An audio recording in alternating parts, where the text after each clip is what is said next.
Grow up in religious environments are often taught that morality comes from God, that without religion, there is no right or wrong. That makes them dependent, not just on the institution, but on external approval. They're not taught to make moral decisions based on empathy or reasoning. They're taught to follow rules blindly. And when those children grow up and face the real world, when they leave the bubble of religion, they often struggle. They've never been taught how to build their own moral compass. They've only learned how to borrow one.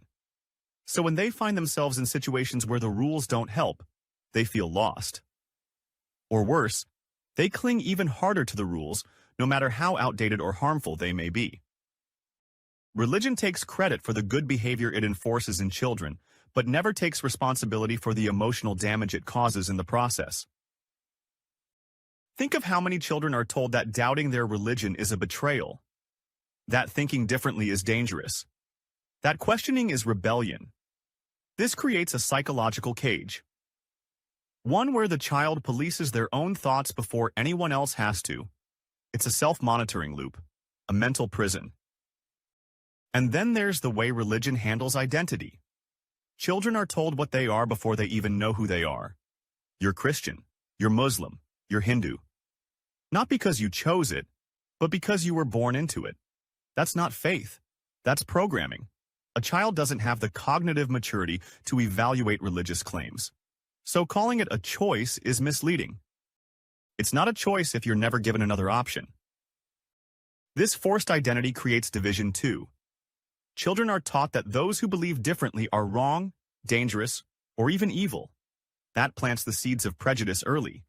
It creates us versus them, thinking before a child even understands what inclusion means. That's not spirituality. That's tribalism. Look at how religious education is handled.